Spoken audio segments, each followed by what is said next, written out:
Hi and welcome to Normski TV match reaction.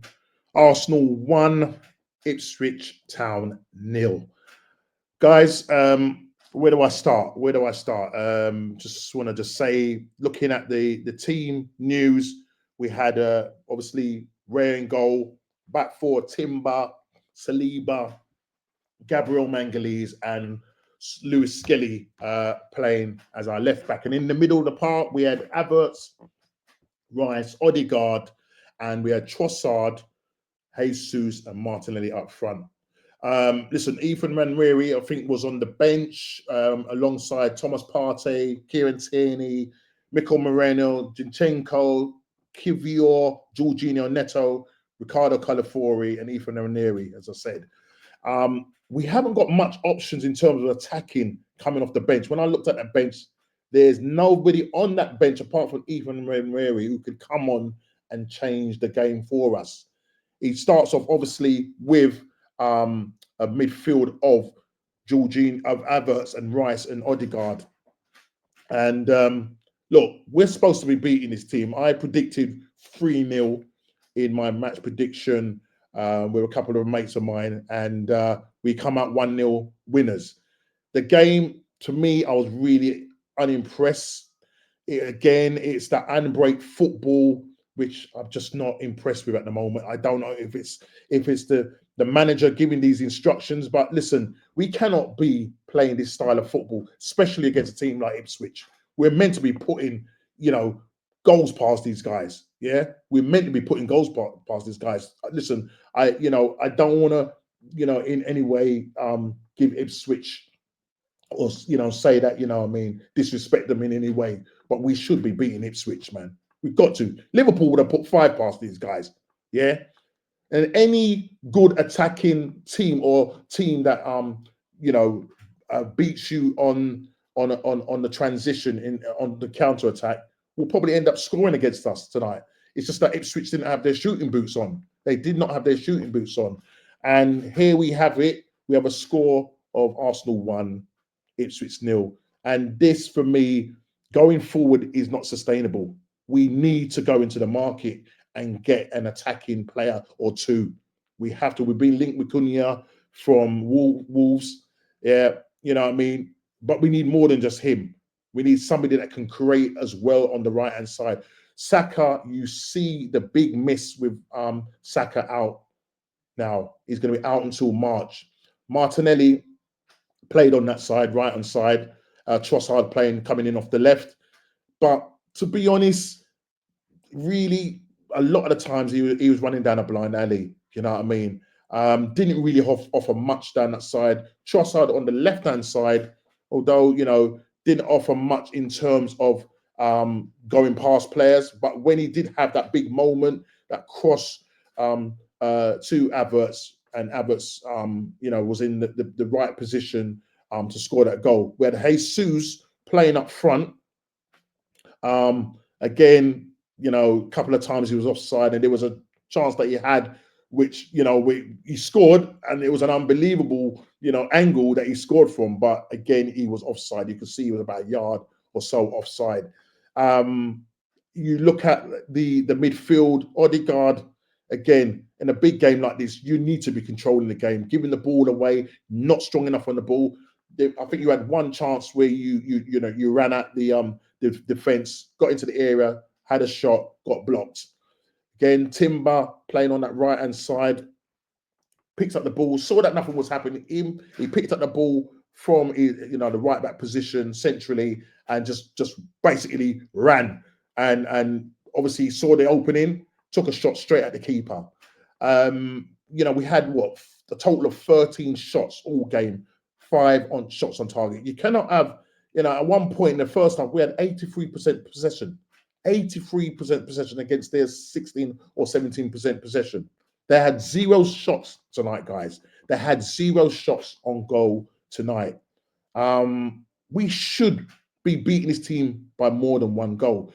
Not with a sort of 68% possession that we had, and had 13 shots total and only 5 on target.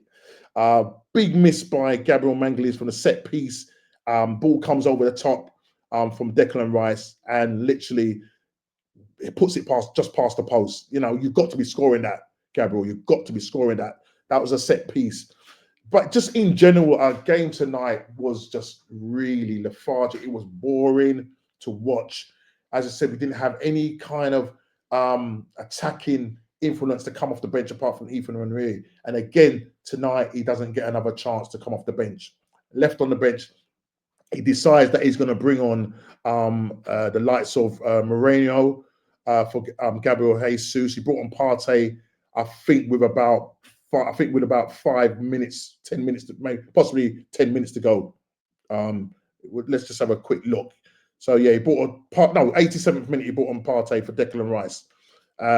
So I think we only made, if I remember, 2 changes. That's all we made. Thomas Partey and Mikel Moreno for Gabriel Jesus in the 72th minute. It just shows that we have not got nobody on the bench to affect the game. 2 players out. Sterling. Yeah. We've got Sterling out and we've got Saka out until March. We have to go into the market, guys.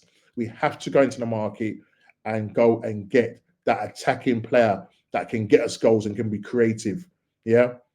Yeah. Because what I saw tonight just ain't sustainable. It just ain't sustainable. And, we may have all the possession in all the world. Yeah. But one thing you saw with Ipswich, they only came there to put 11 men behind the ball. But we couldn't break them down. It was literally U-shaped football in front of them. Every time, the ball came back to us, we must have made how many passes in our own third before we progressed up the field. But we were playing in front of Ipswich's 11. You know what I mean? They just put 11 men behind the ball and say, come and break us down. And I said, any better team that could transition or hit us on the counter-attack, a couple of times they did hit us on the counter-attack, but they had 0 shots on goals. They didn't have anybody that could finish it. I think the only time that they really had a big chance was in the first maybe minute of the game where they nearly scored. Only for, I think it clipped Timber and went across our goal. And I think Delap missed. I think it was Delap that missed. I can't remember exactly. I think it was Delap. But other than that, they didn't offer nothing. But we, going into this game, I really thought that we was going to score goals. And it just shows the lack of depth and quality in our side. The lack of depth and quality in the side is just not good enough. And that's because of the market in terms of what we did in the summer. Yeah, we didn't buy the desired players, for Saka, backup for Saka. Yeah, in terms of the left side, we've got Moreno, but I don't know what Moreno does. Really do not know what he does for this team. And yeah, I've just got to say tonight, listen, man, it was a snore fest. That's all I can say. It was a snore fest. But look, listen, we come out of the game winning 1-0. We do go second with a plus, I think, plus 18 goal difference. And we're now on 36 points. Second, obviously, behind Liverpool, plus 19 goal difference, let's say. Second behind Liverpool, who do have a game in hand, 6 points clear.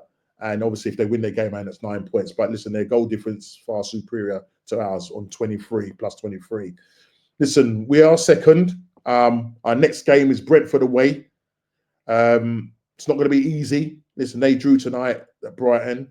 It's not going to be easy. We have to find our shooting boots.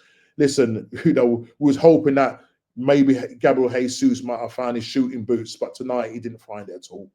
It was back to old Gabriel Jesus, you know what I'm trying to say? But we must do something in the January window. It's fast approaching. And I want to see at the start of January that we've got somebody lined up. Yeah. But the solutions that I'm hearing from Mikel Arteta's post-match is that they're going to try and find somebody internally, an internal solution. Where is the internal solution, guys? You saw the bench tonight. Where is the internal solution? We have no, apart from Ethan Renway, we have no other attacking players on that bench that can make a difference. So what do we do? How are we going to line up for Brentford? We'll see come New Year's Day. It's going to be a tough game. You know, Brentford are tough nut to crack. They're very good at home. They've got a couple of players like in Wisa and in Benwell who, you know what I mean, have scored, I think, between them nearly 20 goals. So we need to watch out for them. We need to be on our game. Um, we're not going to go down there and bag goals because we're missing the threat of Saka, that creativity on that right hand side. Um, I don't know. I don't know what the team news is going to be. You know, the back four will stay the same, obviously, but it's up front. That front three. How do we go about that? You know, does he go back and revert to maybe Kai Havertz starting up front and maybe playing Jesus on the right hand side or the left hand side? We'll have to just wait and see. But at the moment, we're looking thin. We're looking thin. You know, two players out. We've got a number of defenders out as well. So, bro, it's not good in terms of our squad depth and the quality of our squad depth. But listen, I ain't going to complain. We've got the win. We move on to the next game and just see what happens. Hopefully, we will find a solution, and hopefully that solution will be in the transfer window. Listen, take care, and I'll see you on the next one.